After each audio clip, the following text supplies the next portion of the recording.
Au revoir Mouni. Je pars pendant un moment. Oh, au revoir Mouni. C'est le départ. Anne-Fleur nous a acheté une petite compilation de CD. Parce que moi dans ma voiture en fait il n'y a que les CD qui fonctionnent. Je veux inspecter cette... Alors qu'est-ce qu'on a? Oh, oh. Il y a Madonna. Ah ah. Ça, bon, tout le monde sait de quoi on parle. Alors là, nous sommes clairement sur du collector. I give you my world. Je l'aime moins celle d'après. Ah oui, Sometimes? Non, pas ça moi. T'aimes pas Sometimes? Bah.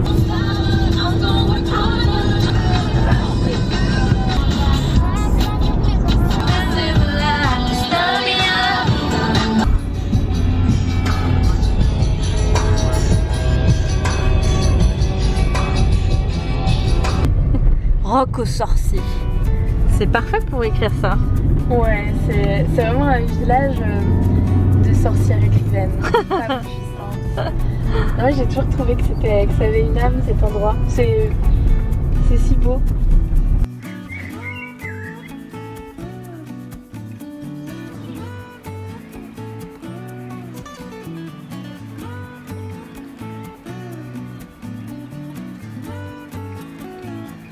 Cet endroit que nous avons choisi pour faire cette retraite d'écriture consacrée à C'est pas ma faute, pour passer une semaine, on espère la plus calme et la plus inspirante possible dans ce cadre sublime.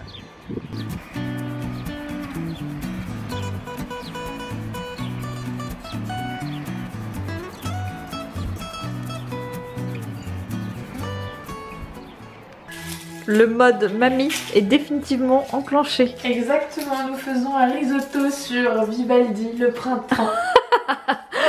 C'est fini, la retraite d'écriture commence vraiment. Bientôt on va se mettre au coin du feu. Oui, peut-on être plus des clichés de nous-mêmes que nous ne le sommes déjà? Eh bien, on va vous prouver que oui, dans cette semaine délirante. Anne-Fleur, on travaille sur Google Doc.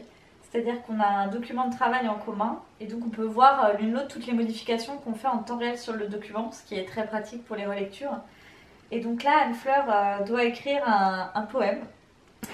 Et il n'y a qu'Anne-Fleur qui peut écrire en fait des poèmes comme ça, donc je la vois taper sur mon propre document et ça va être épique. C'est un poème d'amour et je suis Et extrêmement cheesy. Spécialiste des poèmes d'amour enflammés, genre vraiment enflammés. Et voilà, donc là le voir s'écrire c'est pas mal. Voilà. Donc Sam se moque de moi là. Je me moque pas, simplement je disais il n'y a que toi qui peux écrire ce poème là, parce qu'il n'y a que toi qui est capable d'écrire des poèmes d'amour comme ça aussi. Regardez-la galérer. Je cherche le qualificatif. Envolée lyrique adolescente, Voilà, très voilà, clairement. Très forte, très forte. Aucune envie de sortir de ma chambre. Depuis que Blaise est en prépa, c'est un peu l'état d'urgence à la maison. Rien que de rentrer dans le salon, ça me donne l'impression que moi aussi je vais passer un concours à la fin de l'année.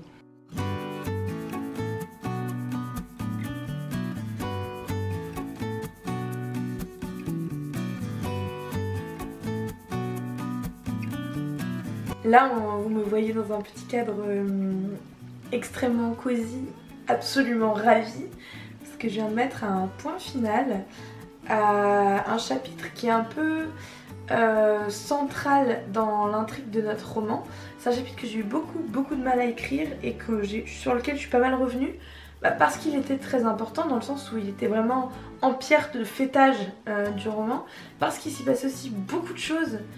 À la fois en termes d'intrigue, hein, il y a énormément d'actions, beaucoup de choses à découvrir, à trouver, à résoudre, mais en plus pour notre personnage, pour notre héroïne, c'était un chapitre un peu fondateur, parce que vous savez que le roman jeunesse c'est aussi un roman d'initiation. Pour se construire, forcément il y a des phases de rupture, et ce chapitre pour notre héroïne c'en est un. En fait c'est un chapitre où elle accepte sa colère, où elle accepte de faire des bêtises, où elle cesse enfin d'être une petite fille parfaite. C'était pas simple, psychologiquement, fallait être dans la finesse, mais là je crois qu'on a un résultat je vous cache pas que je vais quand même là le relire en entier et certainement être extrêmement critique et ça me connaît mais... Ah oui, je te connais, ouais. Ça n'a jamais fini. Mais là quand même je crois qu'on atteint quelque chose On tient le bon bout. qui a un corps qui se respecte quoi. Hein, c'est un chapitre qui se respecte. Voilà. En fait, il y a quelques semaines, c'était l'anniversaire d'Anne Fleur et on n'a pas pu le fêter ensemble parce qu'elle était par Mons et par vous et moi aussi. Et du coup, je vais lui faire un petit gâteau, mais c'est secret. En tout cas, c'est surprise et ravie que je crois Samantha en train de faire un gâteau. Oui, je me suis dit que ce serait sympa. Alors elle se dit que c'est sympa, alors du coup moi je lui dis tiens c'est une bonne idée mais je savais pas que on avait acheté du chocolat donc je pense qu'elle a quand même prévu son coup. Pas du tout. Est-ce qu'on la soupçonne De quoi? Regardez-moi cet air suspect. Je vais faire un petit gâteau. Voilà. C'est bon les gâteaux après. Là on a bossé toute la journée. On mérite un gâteau. To be continued. Donc là on est vraiment aux 2/3 du roman. Et notamment de ce fameux chapitre 19, donc on a rajouté tellement de chapitres que ça n'a plus beaucoup de sens par rapport au précédent vlog. Mais on a réussi à en venir à bout. Et là ce qui va être quand même assez difficile, c'est qu'on entame le chapitre 20. Qui est un peu le chapitre qu'on appréhende depuis longtemps. Et voilà, ça va être corsé. Mais je pense que demain on va y consacrer la journée pour au moins le démarrer. Et j'espère réussir à faire l'effet qu'on veut. Alors, est-ce que Tu vois ce que je veux dire? Je vois ce que tu veux dire. Alors, est-ce que tu te sens inspirée dans cette maison un petit peu? Ah oui, j'adore cette maison. J'adore cette maison. Dis-moi juste où est la spatule. La spatule est là. Alors cette maison, elle a une histoire que tu pourrais peut-être raconter. Mais en tout cas, je trouve que cette petite maison perdue dans ce village est un peu la maison parfaite pour la retraite d'écriture. Il y a des théières partout. Est-ce que c'est pas vraiment ça, typiquement la maison d'écrivain, tu vois, telle qu'on l'imagine? Il y a plein de petits détails, de petits objets un peu partout. Et c'est une maison, c'est une maison dans ta famille qui a une âme. Et je trouve qu'on sent les ancêtres avec nous pendant qu'on écrit. Et on sent toutes les attentions aussi portées sur des objets. Et dans C'est pas ma faute, tu as écrit dans un des chapitres qu'il y a des maisons qui ont été tellement aimées qu'on ne peut que les aimer à leur tour. Et je trouve que, voilà, je fais une petite citation au passage, que ça illustre très bien la maison dans laquelle on se trouve. On voit peu souvent des dessous de table comme ça. Hein. On dirait qu'ils ont été faits pour recevoir des auteurs en retraite. En fait, c'est ma mamie, elle me connaissait bien et qui me les a fait. Et elle a mis mes auteurs préférés en fait, en tout cas mes auteurs préférés à l'époque. Donc, ils sont principalement des poètes là. Rimbaud, Prévert, Baudelaire, Éluard, Ronsard et Victor Hugo, parce qu'à l'époque j'aimais bien Victor Hugo. Plus maintenant. Choses ont changé aujourd'hui. Mais j'aime toujours Prévert, qui comme moi est un grand fan de niaiserie et de poésie d'amour. Voilà. Et vous n'êtes pas prêts pour les poèmes d'amour d'Anne Fleur? Non. Non, c'est pas ma faute. Joyeux anniversaire. Une couronne. Oui. Regarde cette bougie merveilleuse. 3. Ne quittez pas, un conseiller va vous répondre. Ne quittez pas, un conseiller va vous répondre. Nous remercions de renouveler votre appel ultérieurement. Vous pouvez aussi consulter notre site internet www.cq-artiste au pluriel-auteur.fr. Enfin un peu de soleil là. Ouais, donc on est sorti, on se met à travailler un peu sur la terrasse là. L'avantage de mon travail, en fait la société a construit le métier, le travail, d'ailleurs travail, vous savez que ça vient d'un mot latin, qui a donné aussi forceps, etc. En fait le travail c'est censé être quelque chose de désagréable. Et pour montrer qu'on est professionnel, c'est-à-dire pour montrer qu'on a de la valeur en tant que ce qu'on produit, il faudrait montrer qu'on souffre. De fait, nous, dans notre travail, la principale souffrance, c'est quand même le manque de reconnaissance et de légitimité qui conduit à ce qu'on est très mal payé, payés bizarrement, que nos statuts sont hyper compliqués à définir. Là je viens de passer littéralement 3 heures avec l'URSSAF sur un truc qui dure depuis déjà plusieurs semaines et c'est encore pas clair, et genre les gens ne savent pas quel métier on fait, et c'est vrai qu'on a tendance à vouloir prouver par la posture qu'en fait on est véritablement des professionnels, mais moi en fait je peux être en culotte dans mon lit. Ma production elle est la même, et je trouve qu'en fait il y a un vrai avantage dans mon métier, s'il y en a bien un, c'est que je peux le faire un peu de partout, que j'ai pas besoin de mettre un costume et de me lever à 7h30 le matin, que je peux choisir mes horaires, alors évidemment Comme les freelances. Hein. comme les freelances, en fonction bien entendu de mes autres obligations qui vont être aller dans les salons, aller dans les librairies, participer à la promotion de mon travail par exemple, en allant le défendre parfois dans des réunions avec les maisons d'édition auprès des commerciaux. Voilà des choses qui nécessitent effectivement pour le coup de pas être en pige, mais un travail pour moi d'écriture produit en culotte n'est pas meilleur qu'un travail d'écriture produit Ceci est la revendication d'Anne-Fleur Multon. J'écris en culotte. Est-ce que j'écriais bien? Exactement. Je parlais de mon rapport au travail à la maison, et toi Sam du coup c'est quoi ton rapport justement au travail en pyjama? Alors déjà, je travaille très peu en pyjama. Il m'arrive de faire mes mails dans mon lit, beaucoup trop. Mais en fait, j'ai eu plein de phases, hein, parce que ça fait quand même maintenant... ça fait plus de 7 ans que je suis à plein temps dans l'écriture. Et j'ai eu plein de moments différents d'apprivoisement de mes journées. Et je me souviens au début que j'avais un cycle un peu décousu. Genre je pouvais écrire jusqu'à 2h du mat et tout. Et en fait, petit à petit, j'ai complètement recalé ma vie différemment. Et genre le matin, j'ai besoin de me lever assez tôt, de m'habiller, de me doucher. Et genre d'être, je sais pas, comme si j'allais au travail justement, comme si j'allais dans un endroit.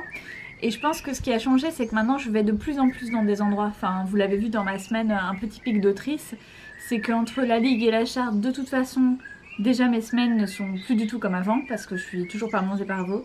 Donc j'avais pris un rythme qui est très rigoureux. Et après, je pense que l'autre aspect, c'est que, comment dire, je me suis rendu compte de pas mal de choses. Notamment que j'écrivais mieux le matin. Ça paraît bizarre, mais genre moi le matin, genre c'est une des premières choses que j'ai envie de faire, c'est de me mettre à écrire. Et je me rends compte que je sais pas comment trop expliquer ça, mais que le fait de me préparer le matin, le fait même de maquiller, même si genre je suis toute seule à la maison, le fait de choisir des vêtements que j'aime et tout ça, c'est un peu dans mon esprit une espèce de pacte avec moi-même pour me sortir apprêtée quand je vais créer quoi. Je sais pas comment expliquer, c'est assez particulier. Et je crois qu'il y a Elisabeth Gilbert qui est autrice, qui parlait de ça aussi, du fait qu'elle avait eu des phases dans sa création où en fait elle se mettait à de plus en plus s'apprêter alors qu'elle était toute seule chez elle quoi. Et moi de plus en plus ça, je m'apprête toute seule dans mon bureau. Et tu vois, là on bosse comme des folles au final, même si on est sur une très charmante terrasse.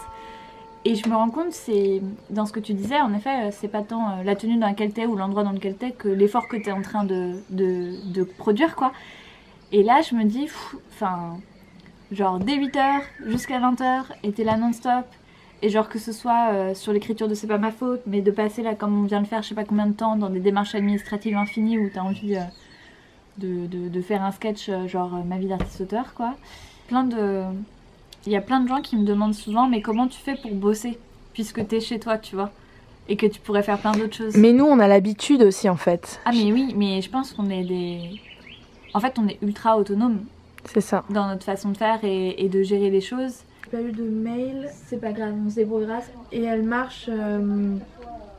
Oui, elle découvre, en fait, on va découvrir par ses yeux l'endroit. Oui, ça peut être pas mal, non? Parce qu'en plus, ce serait intéressant qu'elle... C'est là qu'on pourra peut-être mettre ce que j'avais écrit plus tôt. Oui. Qu'on le sait pas encore, en fait. Tu vois, donc elle peut se dire... toute bienveillante qu'elle est, Prudence, elle a quand même que 15 ans.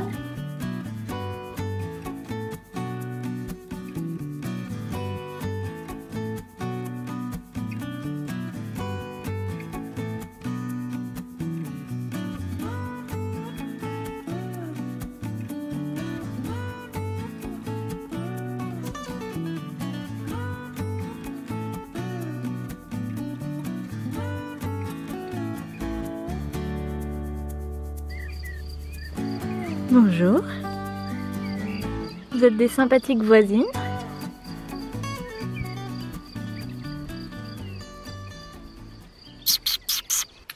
Je dois dire que je suis assez fière de notre journée de travail. On a vraiment bien avancé. Voilà, on a là achevé vraiment toute une partie. On a en plus envoyé maintenant à notre éditeur et à notre agent les 2/3 du roman, ce qui est énorme. Donc je crois que là on peut profiter d'un bon petit thé maintenant. Comment fait-on un bon feu? Alors, Les conseils de Tata Anne-Fleur, quelques petites trucs de pain que je vais chercher dans la forêt, voilà. Et puis de l'écorce un petit peu. Et quand ça a bien un peu pris, etc., je rajoute par-dessus une branche un peu plus petite, une petite bûchette. Et en général, là, quand c'est comme ça, le feu est bien parti.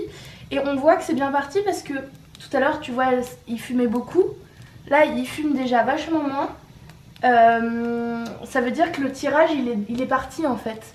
C'est plus difficile quand il fait humide dehors de démarrer un feu. Et aussi quand il fait chaud. Ce qui est le cas aujourd'hui puisque nous sommes en juin.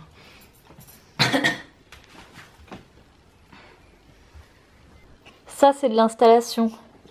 Il y a du vrai setup là. C'est du vrai setup. J'espère qu'il ne faut pas qu'on voit mes chaussettes. Parce que c'est pas les mêmes. Mais c'est hyper cool de pas avoir les mêmes chaussettes. Cadeau d'anniversaire. Bon allez c'est parti. C'est parti pour le live. Ah là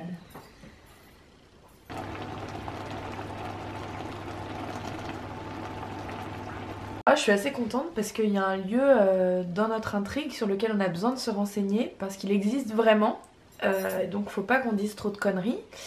Et on pouvait pas inventer complètement, voilà. Du coup j'ai envoyé un mail au secrétariat de cet endroit-là et un peu sans espoir de réponse. Puis là finalement j'ai eu une réponse qui me confirme ce qu'on espérait.